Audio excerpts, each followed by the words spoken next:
Next, we'll go into Chapter 24 for oncology. Cancer is the second leading cause of death in the United States after heart disease. It's often associated with severe disease, disability, and death, and can be emotionally distressing to not only the patient but their entire support system. Although advances in cancer have been made, individual needs are not met, and they are often left with residual deficits that leave the survivors disabled and lacking in full function that once existed prior to their hospitalization. Cancer is defined as an abnormal cell growth that is primarily related to modifiable factors. Only 5% of cancers are hereditary. Even within the same tumor, different cells may show different genetic changes. Tumors can be benign, non-cancerous, or malignant. Benign tumors do not invade or spread into nearby tissues. However, they can still damage the body. Malignant tumors can destroy normal cells and invade other tissues. When the cells break off and travel in the bloodstream or the lymphatic system to other parts of the body, this process is known as metastasis. Common metastasis sites include bone, lungs, liver, and lymph nodes. Primary tumors are the original tumors in their original location, and secondary tumors are formed from cells that have migrated away from their original site. Tumors can be named by the organ or tissue of its origin. There are two types of risk factors, intrinsic and extrinsic.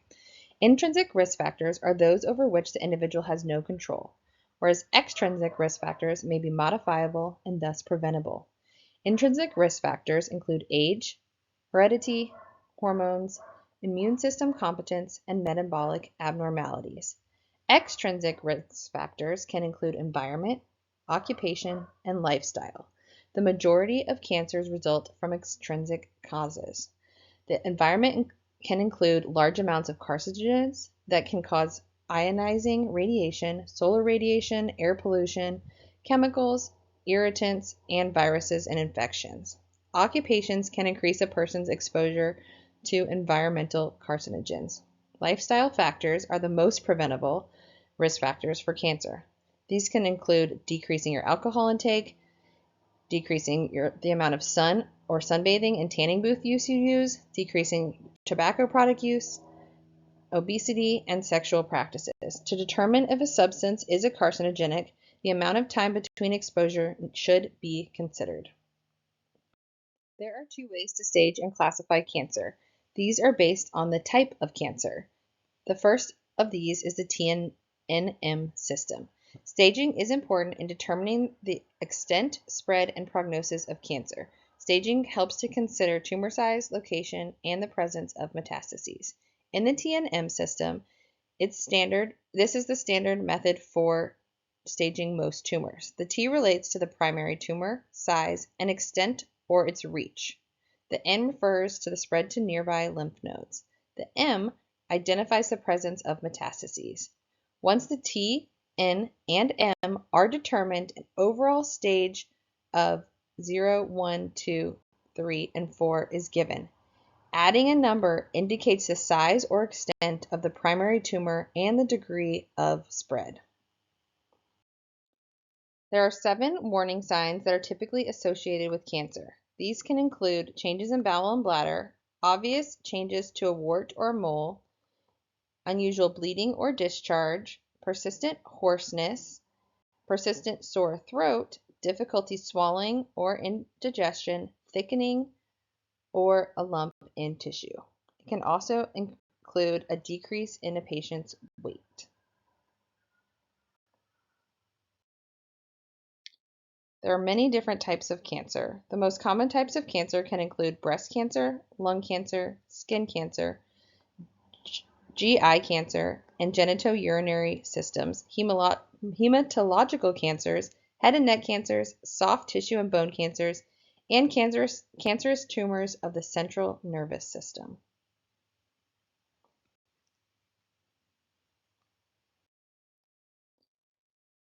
A specific type of cancer that we at UCSD often focus on is breast cancer. Breast cancer is more prevalent in men than women and is the most common cancer among U.S. women except for skin cancers. Breast cancer is initially asymptomatic and usually detected by a mammogram. Individuals may identify abnormalities or lumps through self-examination. Non-modifiable risk factors for breast cancer include age, family history, breast cancer genes, history of radiation exposure to the chest, and breast density. Modifiable risk factors include body mass index or obesity, dietary fat intake, use of oral contraceptives, first pregnancy after age 30, hormone replacement therapy, sedentary lifestyles, and alcohol consumption. Breast cancer can often lead to emotional distress due to changes in self-esteem and body image. Physical symptoms can include fatigue, pain, chemotherapy-induced peripheral neuropathy, radiation-induced brachioplexy, lymphedema, hot flashes, anxiety, depression, shortness of breath, pathological fractures, neurological, cognitive, sensory, and perceptual deficits that are often associated with the central nervous system. So treatment for breast cancer is varied. It's determined by the type and location of the tumor. Some considerations include, obviously, like I just said, the location of the tumor, and these treatments will include chemotherapy, radiation, hormone therapy, and surgical intervention. Listed here is the different types of surgical interventions that may be chosen. Local treatments are conducted at a specific site of the cancer and not the rest of the body. This is called radiation. Systemic treatments are ingested orally or introduced into the bloodstream, where they travel to reach cancer cells anywhere in the body. This is known as chemotherapy, hormone therapy, or targeted therapy. Adjuvant therapy refers to therapy given to a patient as a preventative measure after a surgical excision of a tumor to ensure that the cancer does not spread. Neoadjuvant therapy may be used prior to surgery as a means of shrinking the tumor in prep for surgery. Types of surgical intervention can include radical mastectomy, modified radical mastectomy, simple or total mastectomy, subcutaneous mastectomy, prophylactic mastectomy, partial or segmental mastectomy, and a lumpectomy. So precautions for breast surgery and reconstruction. After breast surgery, patients will typically have precautions. They want to walk in a flexed forward position. That's why patients will often use a walker after surgery, just so they can flex their chest forward. This protects the incision site and the muscles around it. When they're getting out of bed, we will typically instruct them in a log roll to avoid straining the abdominal muscles. We'll limit abdominal muscle movement with out of bed and daily activities. We want to avoid scapular retraction because that's causing the chest and the abdominal muscles to stretch. You want to avoid repetitious bilateral movement of upper extremities until cleared by the team. Each physician will typically have specific range of motion precautions after surgery, and it's important to look at the operative note to find that or to discuss this with your surgical team. Patients will typically have a weightlifting limit of no more than 5 pounds. This is to assist in preventing the lymphedema and protect the integrity of the blood vessels, muscle, and tissues around where the lymph nodes were excised. You want to avoid pushing and pulling with the affected arm, and breast reconstruction may occur immediately after surgery, or it might be delayed. You'll see both. The goal of that reconstructive surgery is typically to improve symmetry and appearance of the breast by replacing the skin and tissues. It's important to check with the surgeon, like I said, if there's any specific precautions or range of motion restrictions, lifting restrictions, or movement restrictions post-op. Based on these recommendations, you may need to assist the patient in altering their ADL performance. Typically, active range of motion is limited to 90 degrees shoulder forward flexion and abduction on the ipsilateral, same side.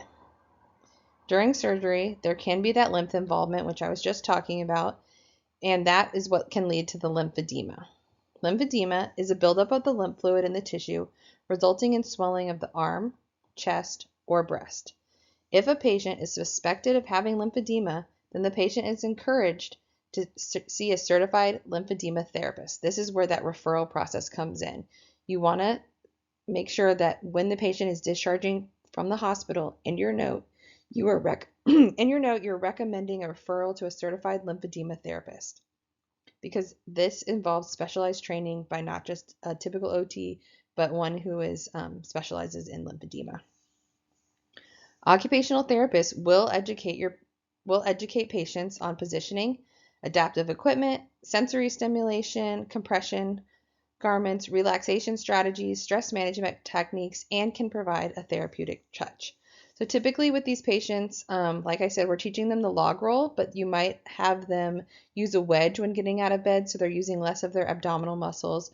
We'll often show them gowns that can be utilized when they discharge from the hospital. A lot of times they will go home with a bunch of drains, which you can kind of see in the very bottom of this picture. That patient has drains hanging from her neck, and those drains will recommend gowns that zip or button in the front and have pockets for the drains so the patient can move around. We'll also typically have the patients wear things that button or zip in the front, like I said, so they aren't having to move their arms up over their head or reach back from behind their body. With these patients, some general instructions, like I said, that we send home with them are making sure that they're performing a home exercise program, but they're only doing it to the pain tolerance that they can tolerate. It's okay to do these exercises with their drains in place. We want to encourage them to slowly start to bring their arms up even higher if it's okay with the surgeons, just to make sure that they're keeping the range of motion of their shoulders. It's important that the patients don't raise their arm too hard to where they're feeling like something is popping, but they should feel a little tightness. It might feel like a little bit of a pulling sensation, and that's totally common. Like I said, you don't want to lift more than 5 to 10 pounds for the first month after surgery. You don't want to have them doing excessive pulling or pushing with that affected side. So the family gets to do the vacuuming and the lawn mowing and the housekeeping skills stuff as this patient recuperates. They don't want the patients to be swimming or soaking the surgical area in a bath for 1 month, but they typically can shower 48 to 72 hours after surgery. And they really do want the patients to start utilizing that affected side for basic ADL such as feeding, grooming, and hygiene as soon as possible, so they're getting that range of motion back. Like you can see in the picture, some typical exercises can include shoulder shrugs, shoulder rolls, shoulder squeezes, shoulder flexion just to what is allowed by the surgeon, shoulder external rotation, internal rotation, and abduction, as well as elbow flexion extension, wrist flexion extension, finger flexion extension, and that deep abdominal breathing. It's important for them to do that breathing, one, just so their abdominal muscles can contract and expand normally, and it will help with that flow of the lymph fluids. Lung cancer. Lung cancer is a leading cause of cancer death due to late diagnosis, as most patients show no signs or symptoms until their airway is obstructed by tumor cells. Symptoms can include cough, dyspnea, recurrent pneumonia or bronchitis, chest pain, hematosis, fever, and weight loss. Metastatic tumors to the lung are common because malignant cells travel from other parts of the body through the inferior and superior vena cava and the heart to the lungs, where cells are then filtered. Risk factors for lung cancer include tobacco use, exposure to toxic heavy metals, asbestos, radon, radiation, and history of tuberculosis, to name a few. Non-surgical treatment for lung cancer includes bronchial stenting, radiation therapy, and chemotherapy. Surgical options include a lobectomy, wedge resection, segmentectomy, or pneumectomy. Occupational therapists will suggest similar interventions utilized with the pulmonary conditions that we've already discussed earlier in this semester.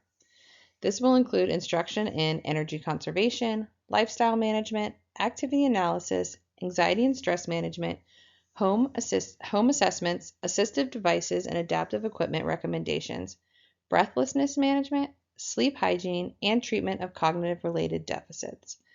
With these patients who have undergone a VATS procedure, that video-assisted thoracic surgery, we will really want to make sure that we're focusing on their upper extremity range of motion. We want to make sure that they are able to bring their arm up greater than 90 degrees so that they can maintain that functional range of motion and don't get frozen shoulder. Additionally, we're going to be working on wanting to increase their activity tolerance. Stomach and colorectal cancers. Stomach cancer can include removal or partial removal of the stomach. In some cases, sections of the intestines are also removed along with portions of the stomach. These surgeries can be so extensive and may limit engagement in activities of daily living and functional mobility. Colorectal cancer are cancers of the colon and rectum. Colorectal cancer is the third most common type of cancer and the most common type of GI cancer. Occupational therapy practitioners should be aware that patients with colorectal cancer may have temporary or permanent colostomies. Hematological cancers include cancers of the blood and stem cells, including leukemia, lymphoma, and multiple myeloma. Leukemia is a cancer of blood cells or bone marrow that results in abnormal blood cell counts leading to anemia, leukopenia, or thrombocytopenia. Before working with patients with leukemia, occupational therapists are advised to verify patient blood counts and modify or defer therapy as appropriate. Lymphoma is a malignant cancer that begins in the cells of the immune system and the lymphatic systems. Lymphoma are characterized using that second type of classification system known as the Ann Arbor classification system rather than that T&M staging system. Multiple myeloma is a cancer of the plasma cells, which are responsible for producing antibodies for the immune system. Multiple myeloma is asymptomatic initially and progresses over time. Malignant cells invade bone, which can result in pathologic fracture, spinal cord compression, anemia, and decreased immunity to infection. Therapists are strongly advised to consult with physicians before mobilizing patients at risk for pathologic fractures. However, if the patient has skeletal stability, weight-bearing exercises are encouraged to prevent osteopenia. The next cancer is head and neck cancers, which may include cancers of the oral cavity, nasal cavities, thyroid gland, and pharynx. Risk factors can include smoking, using smokeless or chewing tobacco, excessive alcohol consumption, and infection with HPV. Treatment includes surgery and radiation. Surgical procedures include radical neck dissection or laryngectomy. A radical neck dissection usually involves lymph nodes, the internal jugular vein, the sternocleidomastoid muscle, the submandibular gland, and the spinal accessory nerve on one side of the neck, unless there is bilateral involvement. If there is spinal accessory nerve involvement, there will be shoulder dysfunction and scapular stability issues. If there is sternocleidomastoid muscle weakness, which results there can be a decrease in the ability to rotate the contralateral side of the neck. Reconstructive surgery is important to correct disfigurement and can include skin or muscle flaps as well as grafts. Therapy after a neck dissection may initially be deferred to allow time for wound healing. It's important for therapists to check in with the team to verify precautions and parameters.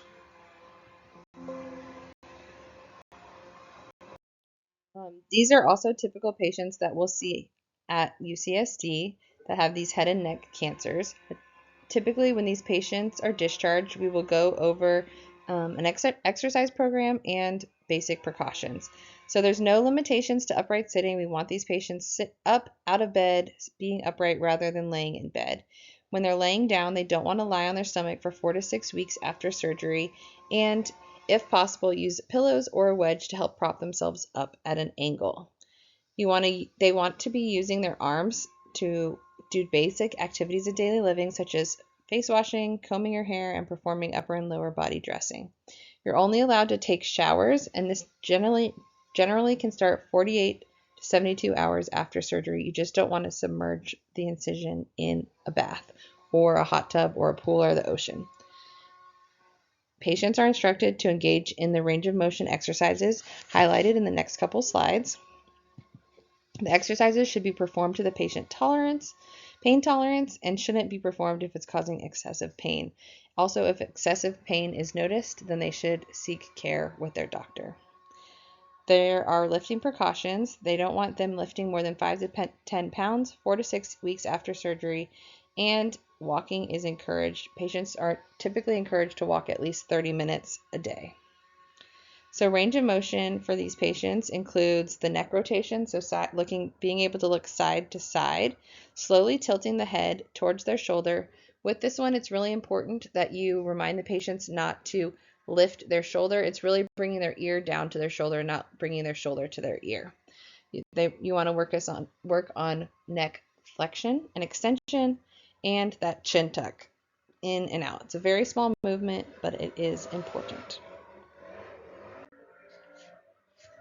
The next type of cancer is brain and spinal cord tumors. Brain tumors may occur as a primary tumor or secondary to metastases. Common types of cancer that can metastasize to the brain are breast cancer, lung cancer, and melanoma.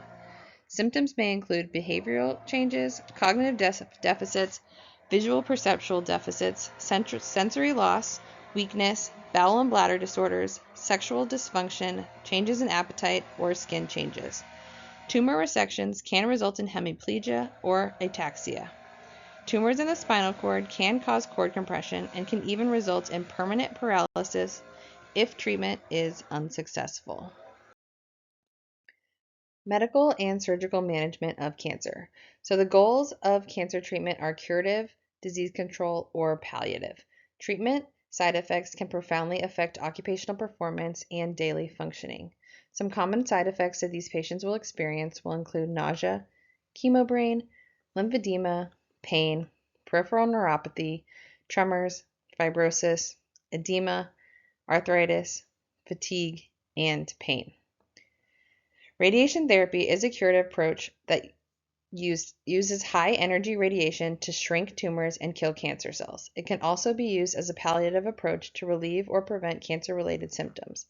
The dosage for radiotherapy depends on tumor size, location, type of cancer, reason for treatment, health status, and comorbidities. Chemotherapy is the use of anti-cancer drugs to destroy cancer cells by stopping their growth or multiplication at some point in the cell's life cycle. Chemotherapy can be used as a neoadjuvant or palliative therapy. Chemotherapy is traditionally administered in cycles, alternating treatment with rest periods. Like radiation therapy, anti-cancer drugs can affect both malignant and healthy cells. Transplantation is the movement of tissues and organs from one body to another or from a donor site to another location on the same body. Surgery can be diagnostic when they take a biopsy or can be used to stage a tumor to determine the size. It can also be used for tumor removal, debulking, palliation, reconstruction, and prevention. Debulking occurs when full removal of the tumor is not possible.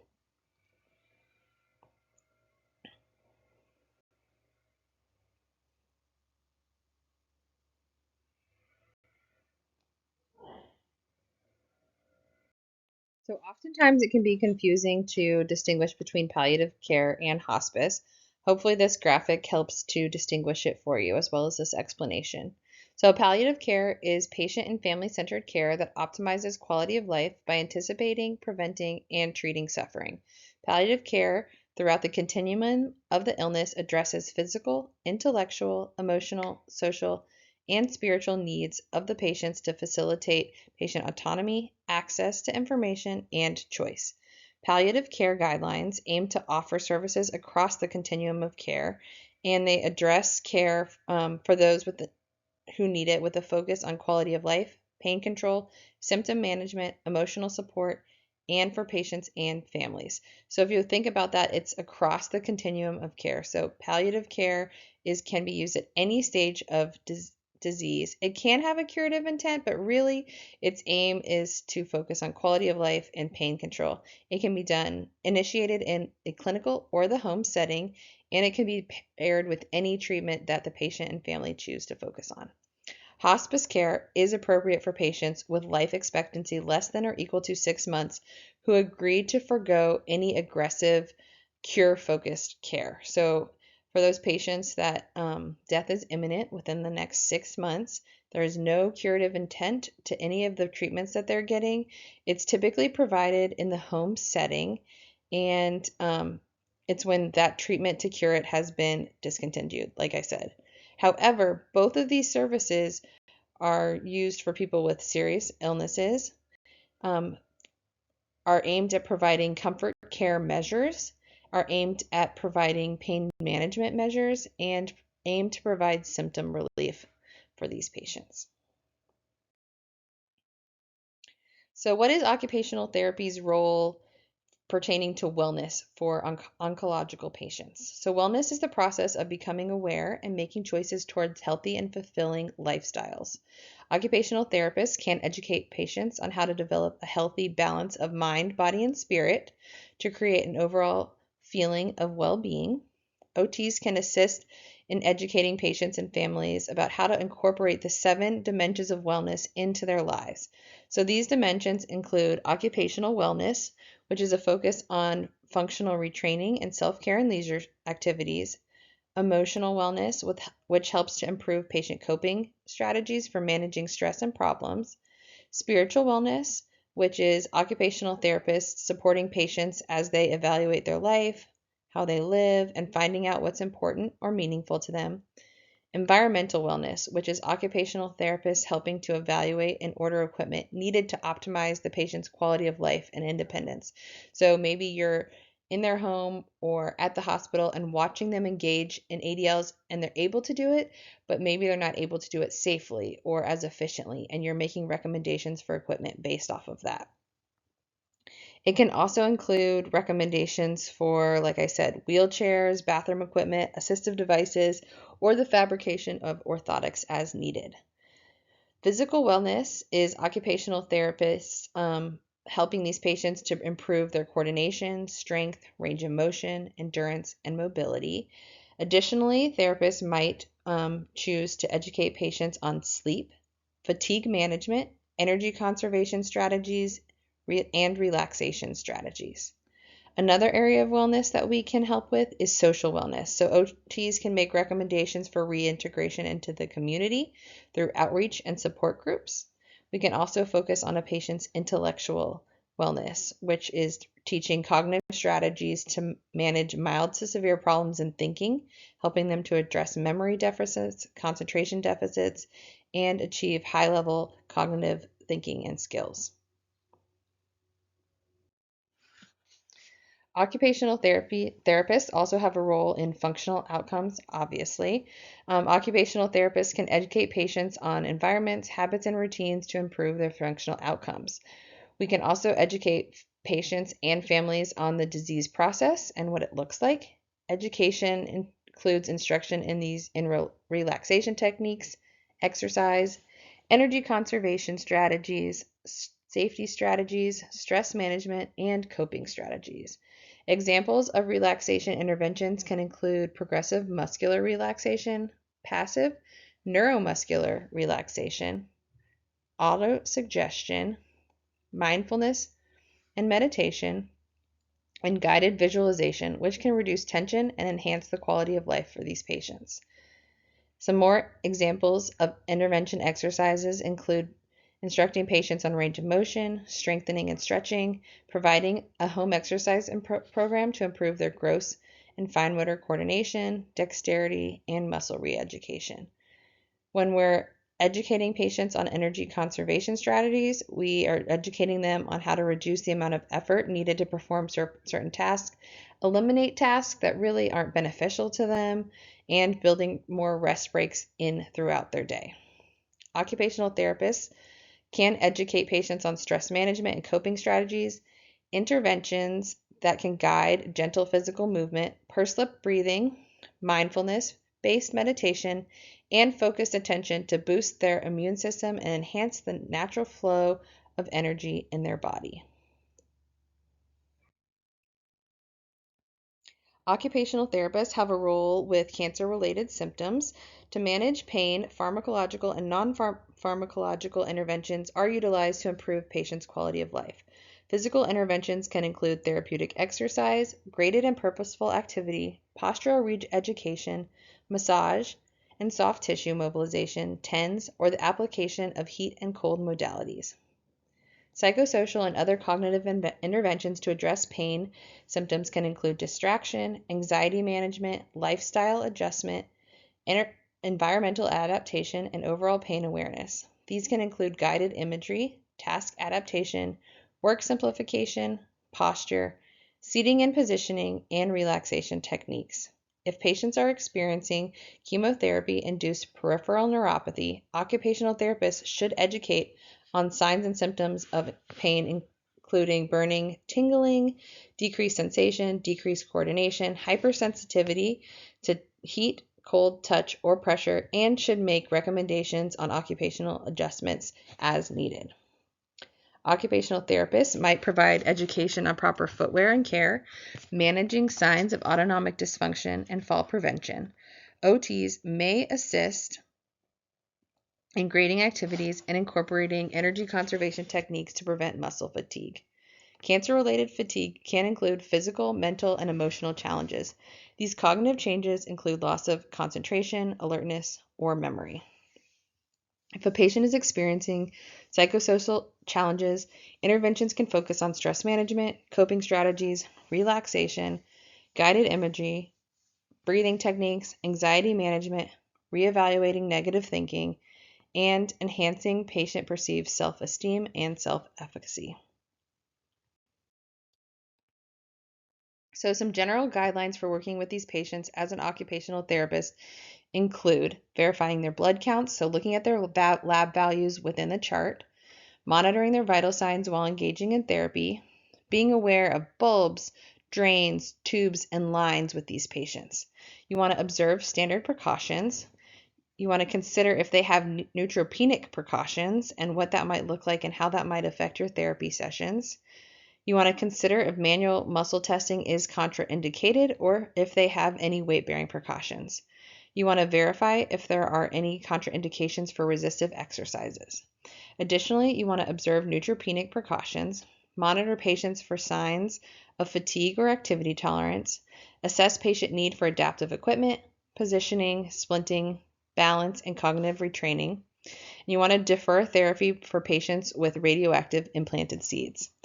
As an occupational therapist, it's important to understand that cancer affects not only the patients, but also their families. You want to look at how it's affecting the occupational balance of the family, productivity, the life roles of the patient, their self-esteem, and their self-identity. Occupational therapists should be mindful of how cancers also, like I said, affect the families and the caregivers and provide education and structure as well as modification of activities and modification of environments to help ease the stress for the patient and the family. You also want to look at what can you do for the patient to help them feel more independent so that they can engage in those meaningful occupations. So next we have transplant.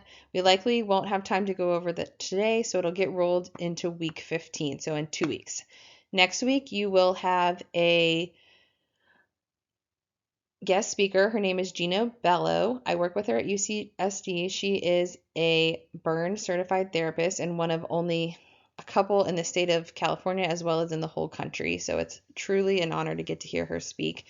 She's an open book. Ask her as many questions as you want, and I really hope you enjoy it. Please don't forget to fill out the guest speaker questionnaire after, just so we can know if we should have these speakers back and how you felt about it. Again, I'm hoping to see you guys again before the end, but if not, good luck with everything. Please send me emails with questions. I will be available. Thanks so much.